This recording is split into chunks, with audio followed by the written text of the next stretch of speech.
नमस्कार साथियों, स्वागत है आप सभी का अंकित इंस्पायर्स इंडिया पर। मैं हूं अंकित अवस्थी।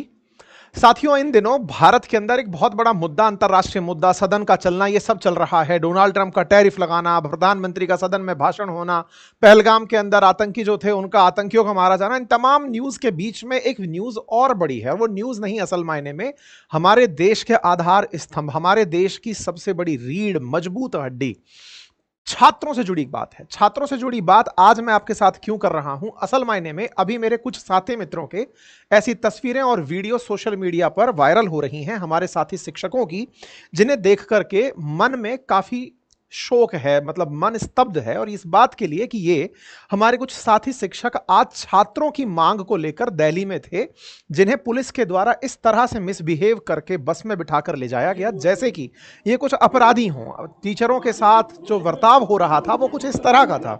यहां पर आप टीचरों को बस में ले जाते हुए देख सकते हैं, शिक्षकों के द्वारा अपने वीडियो बनाते हुए सुन सकते हैं।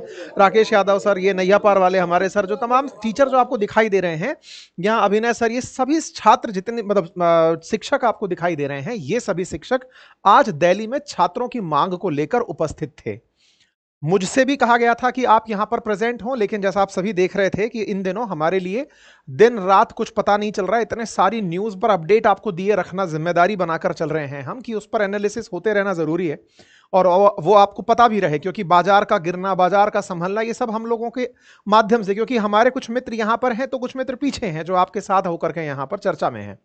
ऐसे में इन साथी शिक्षकों के साथ, जो कि अपनी बात रखने डीओपीटी के सामने गए थे, department of personal and training के सामने, किस बात को रखने गए थे? स्टाफ सिलेक्शन कमीशन में इन दिनों जो अनियमितताएं आई हैं, छात्रों के फ्यूचर के साथ जो खिलवाड़ किया है, छात्रों की मेहनत के साथ जो इस समय दिक्कतें एसएससी द्वारा की जा रही हैं, उस बात को रखने के लिए, ज्ञापन देने के लिए दिल्ली में शिक्षक एकत्रित हुए थे।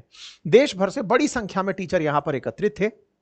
शांतिपूर्वक तरीके से आप शिक्षक से ये तो एक्सपेक्ट कर ही सकते हैं कि जब वो प्रेजेंट होंगे तो निश्चित ही अपनी बात शांतिपूर्वक तरीके से रखेंगे।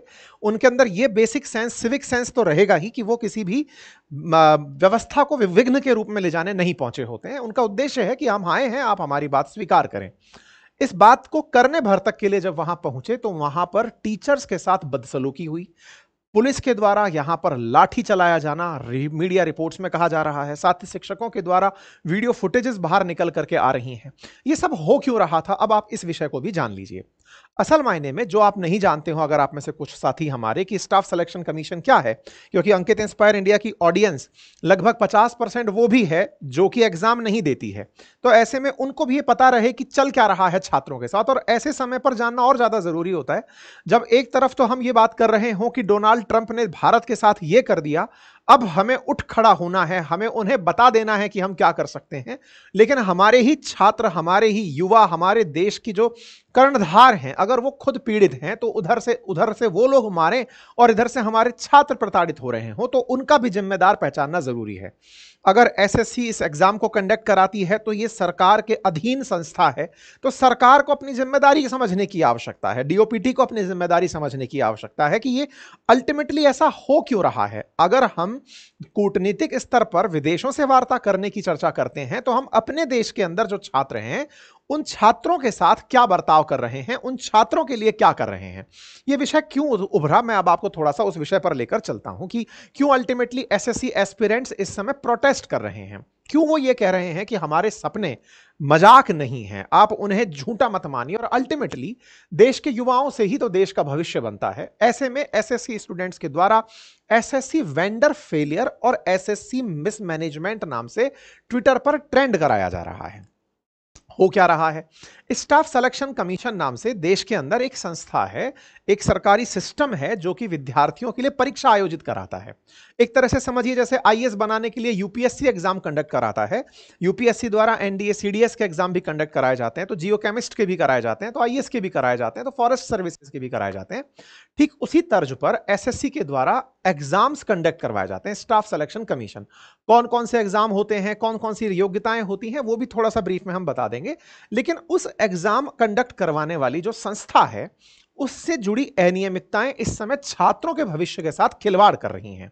ऐसा क्या है, अब आपको मैं उस विषय वस्तु पर लेकर चलता हूं, क्योंकि अल्टीमेटली छात्र एक नौकरी प्राप्त करने के लिए 25-50 हजार रुपए की जो नौकरी है उसके लिए दिन रात मेहनत करता है कि उसे लाखों की संख्या में से कुछ हजारों तक पहुंचने का मौका दिया जाए, क्योंकि ऑलरेडी हमारे देश में इतनी बेरोजगारी है कि हर व्यक्ति जो सरकारी नौकरी का सपना देखता है उसका पूरा नहीं होता है।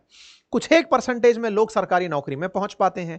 एग्जाम के लिए निश्चित ही उन्हें संघर्ष करना पड़ता है, लेकिन उससे बड़ा चैलेंज उन्हें फेस करना पड़ता है कि वो एग्जाम सही तरीके से हो जाए, एग्जाम हो जाए, एग्जाम का रिजल्ट बिना किसी चीटिंग के आ जाए, एग्जाम के दौरान कोई ऐसी दिक्कत ना हुई हो जिससे कि मिसमैनेजमेंट का वो शिकार बन जाए, या फिर रिजल्ट में कोई गड़बड़ी ना हुई हो, या फिर एग्जाम पेपर लीक ना हो गया हो। अगर रिजल्ट आ गया तो सब कुछ सही होने के बाद भी उसे नियुक्ति समय पर मिल जाए, यह छात्र की सबसे बुनियादी जरूरतों में होता है।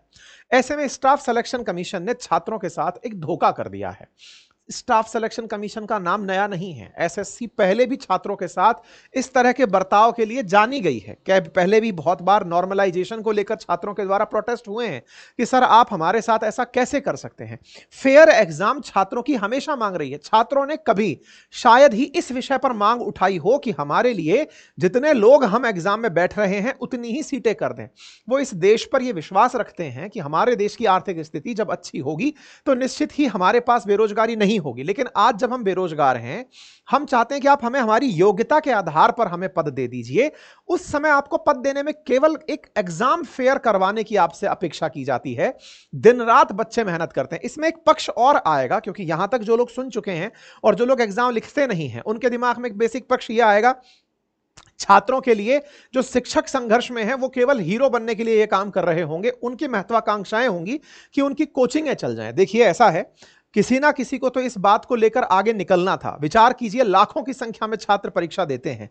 अगर वो लाखों छात्र शिक्षकों के आह्वान पर यहां आ जाते, और देखिए देश के अंदर शिक्षक बड़ी बड़ी भूमिकाओं में रहे हैं, शिक्षकों ने राष्ट्र निर्माण के लिए छात्रों को दिशा दी है। अगर कोई ये ब्लेम दे करके कि फलानी राजनीतिक महत्वाकांक्षा के चलते उस टीचर के द्वारा शिक्षकों को सरकार के खिलाफ भड़काया गया, या फिर कोई ये ब्लेम गेम चल दे कि साहब छात्रों के साथ में ये कोचिंग संस्थान इसलिए काम कर रहे हैं क्योंकि अल्टीमेटली छात्रों को पढ़ा करके ये अपना बिजनेस बड़ा करना चाहते हैं। देखिए पहली बात तो जो बिजनेस बड़ा करने की है उस पर पहले चर्चा हो जाए, क्योंकि बाद में फिर बायसेस की चर्चा होगी, छात्रों के मुद्दे बाद में होंगे। लेकिन अब तक जो वीडियो सुनते सुनते दिमाग में वीडियो के साथ जो प्रश्न खड़े हो गए उनकी बात समझ लेते हैं। शिक्षक जो भी आपको पढ़ाते हुए दिख रहे हैं वो फेयर टैक्सेशन में आते हैं। उन्होंने पूरी तरह से अपने कोचिंग से कमाए पैसे पर सरकार को भर भर कर पैसा कमाया है, पैसा दिया है। और ऐसे में अगर आप यह कहते हैं कि शिक्षक ही जिम्मेदार है इन सब का, तो सरकार आप स्वयं भी शिक्षक से पैसा वसूलती हैं। आप भी जिम्मेदारी समझें कि वो शिक्षक आपके लिए ही एक तरह से पैसे का सोर्स है। तो नंबर एक, वो कोई अपराध नहीं कर रहा है। अपराध क्यों नहीं कर रहा है इस विषय को भी थोड़ा सा और समझ लिया जाए, क्योंकि अल्टीमेटली आपकी शिक्षा व्यवस्था में लूफोल थी, तब जाकर कोचिंग बनी। आज हमारे बैट्समैन, क्रिकेटर्स हो या फिर जो हमारे कितने भी बड़े बड़े प्लेयर्स हो, हर गेम के अंदर, बैडमिंटन हो, चेस हो, हर जगह कोच आपने लगे देखे हैं। हर तरह से फेयर टैलेंट को निखारने के लिए कोचिंग्स स्पोर्ट्स में देते हुए आपने लोगों को देखी है।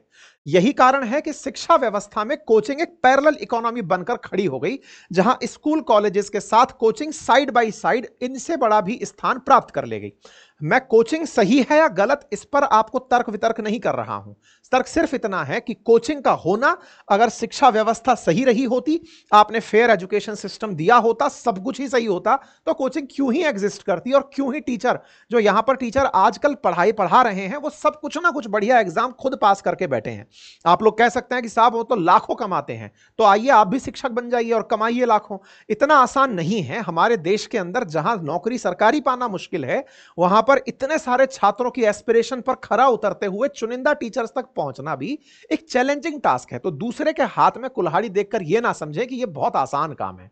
तो पहले तो मैंने शिक्षकों के बारे में आपको यह जानकारी इसलिए दे दी क्योंकि आप में से बहुत सारे लोग 2-3 महत्वाकांक्षाएं और जोड़ देंगे कि सर इनकी राजनीतिक महत्वाकांक्षाएं हैं, इनके पास में छात्र हैं, छात्र आंदोलन करना चाहते हैं, देखिए राजनेता राजनीति ढंग से कर लें, शिक्षक को शिक्षण करने दें, यही अल्टीमेटली शिक्षक चाहता है।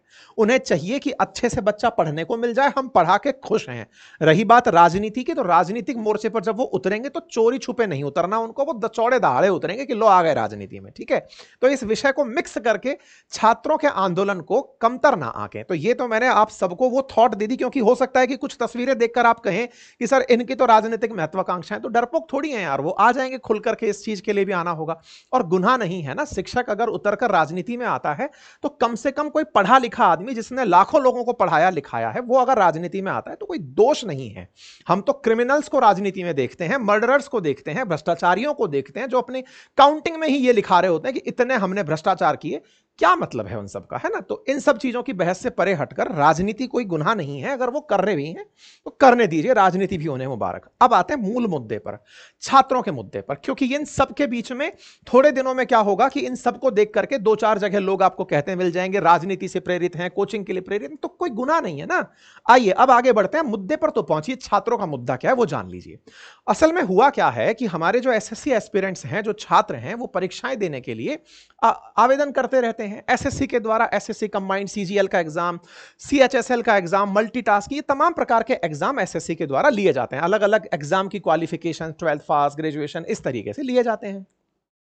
एसएससी जब एग्जाम कंडक्ट कराती है तो उस समय पर कुछ लोगों को क्वालिफाई कराना, फिर फाइनल्स तक लेकर जाना, तमाम प्रकार के बहुत सारे बच्चे उसमें बैठते हैं, रजिस्टर होते हैं, फिर उसमें अपीयर्ड होते हैं, फिर अटेंडेंस मान लीजिए इतनी रह गई, टीयर 1 में फिर इतने क्वालिफिकेशन इतना परसेंट रहता है, फिर वैकेंसीज इस तरह से थी। मतलब कुल मिलाकर के परीक्षा में जब विद्यार्थी बैठते हैं तो वो मल्टी लेवल स्क्रीनिंग से निकलकर गुजरते हुए अपने पद तक पहुंचते हैं।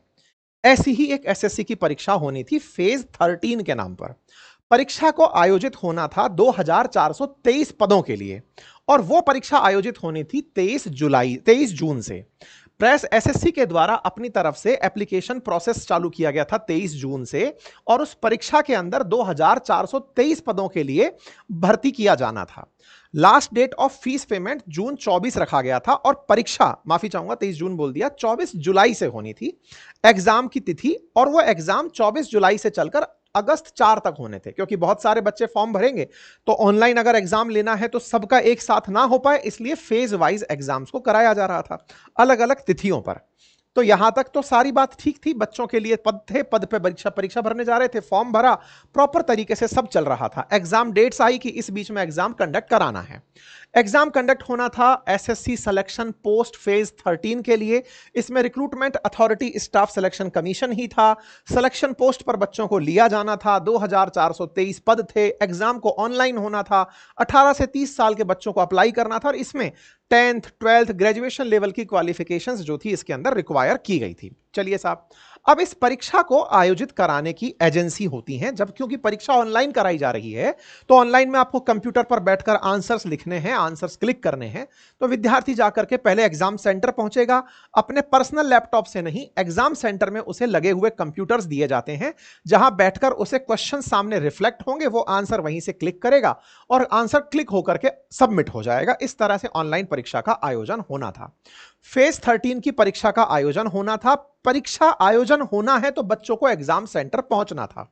लेकिन जैसे ही बच्चे 24 जुलाई की परीक्षा के लिए एग्जाम सेंटर पर पहुंचते हैं तो ये कुछ न्यूज निकलकर आती हैं। क्या न्यूज निकलकर आती हैं कि एग्जाम कैंसिल हो गया है। अब आप सोचेंगे ओवरऑल कैंसिल होना था तो बड़ी न्यूज बनती है, लेकिन साहब यहां पर एक एग्जाम सेंटर पर यह मैसेज था, it is hereby inform to all the concern candidate The examination schedule in first phase in Pawan Ganga Education Center on 24 July is cancelled due to technical reason। अच्छा साहब, 24 जुलाई के दिन centre to मतलब examination centre है कोई पवन गंगा के नाम से, वहां पर यह कहा गया कि यह किसी टेक्निकल कारण से परीक्षा रद्द हो रही है। एक आध सेंटर पर जब आप इतने बल्क में परीक्षाएं करा रहे हो, संभव है कि चलो हो गया होगा, एक बार के लिए हम सब में इतना एक्सेप्टेंस है कि कोई बात नहीं, चलो दुर्भाग्य से ऐसा हुआ होगा। लेकिन जब यह घटना मल्टीपल जगह देखी जाना शुरू हुई, कुछ इस तरह से फिर एक और नोटिस दिखाई दिया है जिसके अंदर दिखाया देता है कि यह कोई एडुकासा इंटरनेशनल हुबली के अंदर जगह है, जहां 24 तारीख के दिन फर्स्ट शिफ्ट का एग्जाम टेक्निकल कारण बताकर रद्द कर दिया गया। परीक्षा रद्द होने से छात्र परेशान होने लगे। परेशान छात्रों ने बातें निकालना शुरू किया। धीरे धीरे फिर एक नाम निकलकर पर से पवन गंगा बाहर आता है। वो कहता है कि 24 से लेकर 26 के बीच के सभी एग्जाम कैंसिल, सभी एग्जाम रद्द। अब जब छात्रों को जो इतनी दूर से चल करके यहां पहुंच रहे हैं, उन्हें यह बात पता चली कि साहब हम पढ़ाई करके आए, हमारी परीक्षा ही रद्द हो गई और वो सरकार के द्वारा अनाउंस नहीं हुई है, एग्जाम सेंटर कर दे रहा है। एग्जाम सेंटर कर रहा है तो फिर ये एग्जाम सेंटर को अथॉरिटी किसने दी? उसने कहा साहब मेरे तो कंप्यूटर नहीं चल रहे, मैं एग्जाम को रद्द कर रहा हूं क्योंकि मैं नहीं करवा सकता। तो भाई आपने ये परीक्षा करवाने की जिम्मेदारी जब ली थी, उस समय आप क्या सो रहे थे कि आपको ये सब चीजें चेक करनी चाहिए थी? आपने चेक नहीं की। छात्र सैकड़ों की संख्या में परेशान सेंटर्स पर होते रहे। एक एग्जाम देने से पहले की जो चुनौतियां हैं, अगर आपने कभी कोई परीक्षा लिखी होगी तो आपको यह एहसास होगा कि एग्जाम देना जाने तक भी एक छात्र ना जाने कितनी लंबी जर्नी करता है, मानसिक जर्नी। मैं ट्रेन और बस में बैठकर जाने की यात्रा नहीं कर रहा हूं, मैं उसकी प्रॉपर एक जर्नी की, क्लासरूम में बैठकर पढ़ना, रूम में बैठकर पढ़ना, घर वालों के ताने, पड़ोसियों के ताने, इतनी अपेक्षाएं, परिवारजनों की अपेक्षाएं, ना जाने बेरोजगारी में वो कुछ कर पाएगा या नहीं, उन सब से गुजरता हुआ जब छात्र किसी सेंटर पर परीक्षा देने पहुंचता है और उसका सामना एक सरकारी लापरवाही से होता है। अब मैं सरकारी लापरवाही क्यों? क्योंकि अल्टीमेटली ये एग्जाम कंडक्ट करवाना, छात्र ने स्कूल का फीस भरा होता है, एग्जाम का फीस भरा होता है, एग्जाम कंडक्ट करवाने की जिम्मेदारी जिनकी है वो कम से कम उस बच्चे की सब तैयारियों का सही से जायजा तो कर लें। आप जायजा के नाम पर उस बच्चे को इतना दूर से जो चल के आया है उसे एग्जाम सेंटर पर सही से एंट्री नहीं दे रहे हैं।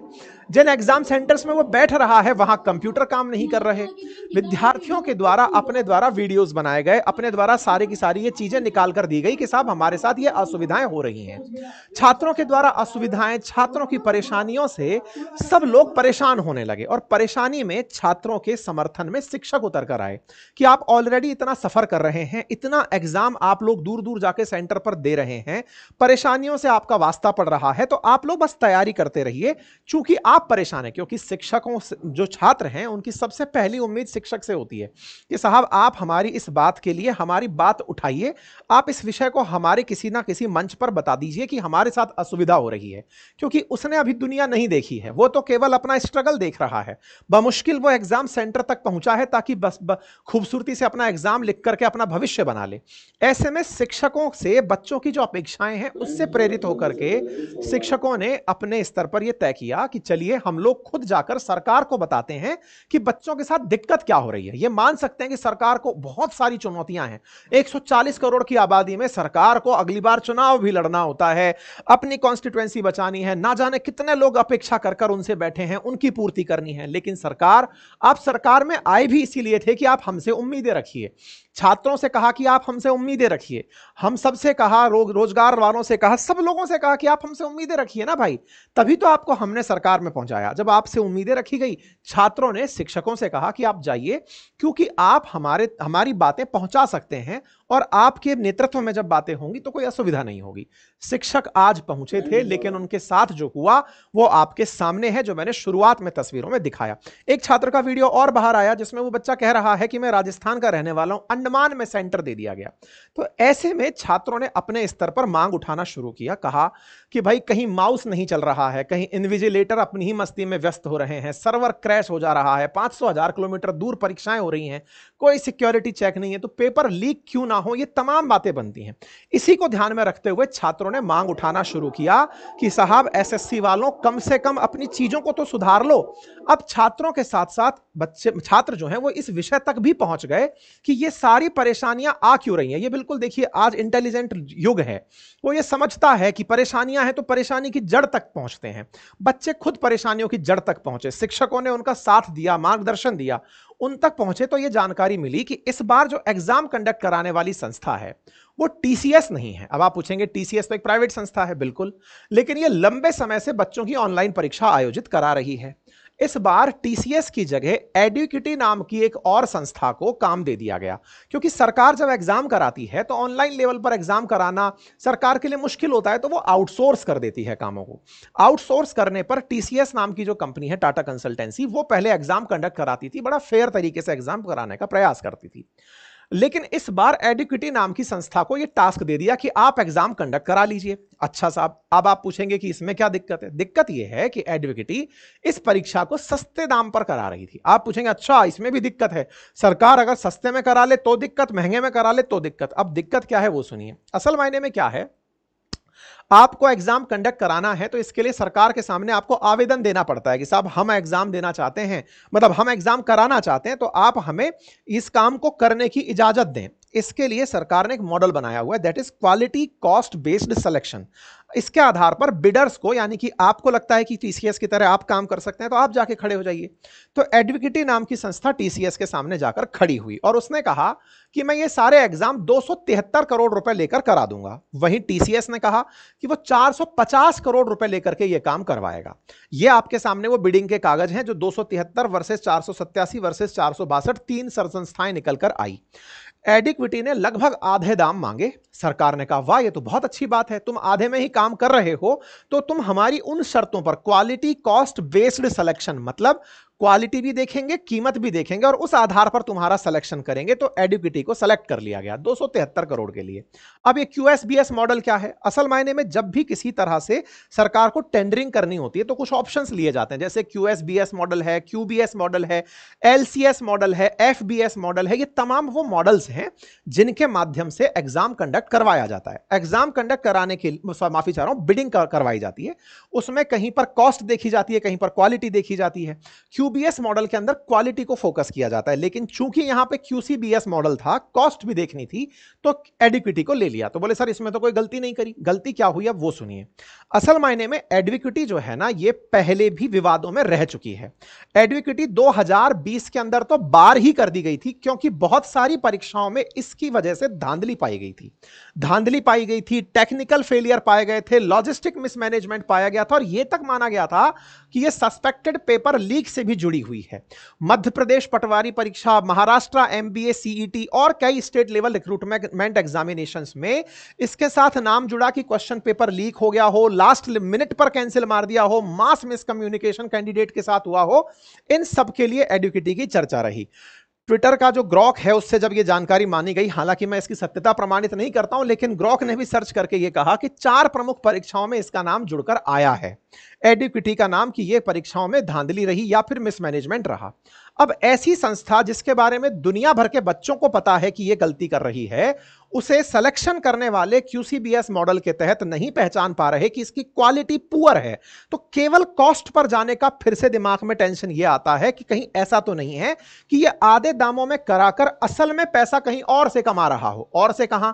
पेपर लीक करके पैसा कमाता हो, पेपर बेच करके, सेंटर बेच करके। कुछ ऐसा तो नहीं है कि सस्ते दामों पर लेकर के इसका कुछ और दुरुपयोग कर लिया जाए और इस तरह से एक और ही नेक्सस यहां पर पनप रहा हो। छात्रों ने डिमांड करी कि पहले तो इसका रद्द करो मामला, क्योंकि इसी के चलते मिसमैनेजमेंट उतर रहा है। चूंकि इसने एग्जाम सेंटर्स को उठा उठाकर 500 किलोमीटर, 1000 किलोमीटर दूर तक फेंक दिया है, ऐसे में एग्जाम सेंटर्स की दूरी हो, परीक्षा सेंटर पर हो रही परेशानियां हो, ना ही जहां पर जा रहे हैं वहां पर प्रॉपर इंफ्रास्ट्रक्चर हो, ये सारी चीजें छात्रों के भविष्य के साथ खिलवाड़ थी। इसी के चलते छात्रों ने मांग रखी एसएससी से कि पहले तो एडुकेटी को आप बैन करिए, एग्जाम कैलेंडर बिल्कुल यूपीएससी की तर्ज पर बनाइए, अलग अलग दिन परीक्षा कराते हो तो नॉर्मलाइजेशन की प्रक्रिया को पारदर्शी बनाइए, एग्जाम को लेकर के एग्जाम क्वालिफिकेशन के हिसाब से पेपर बनाइए, कुछ भी मत उठा लीजिए। अभ्यर्थियों की नियुक्ति भर्ती परीक्षा आने से पहले हो जानी चाहिए। यह नहीं पता चल रहा है कि नौकरी हो, सिलेक्शन तो पा गए, अब रोजगार आपको पता नहीं कब मिलेगा। वेटिंग लिस्ट हर परीक्षा की जारी हो। छात्रों ने अपनी तरीके से प्रॉपर एक डिमांड रखी, टीचरों ने उसे कंपाइल किया और डिमांड रखनी, और इन्हीं के चलते आज वो एकत्रित हुए थे। लेकिन उनके साथ जो हुआ वो तस्वीरों के माध्यम से आपके सामने है। कुल मिलाकर जब हम राष्ट्र निर्माण की बात कर रहे हो, अंतरराष्ट्रीय स्तरों पर जब यह कह रहे हो कि भारत को ग्रेट बनना होगा, तो साहब आप केवल बयानों से ग्रेट नहीं बन सकते।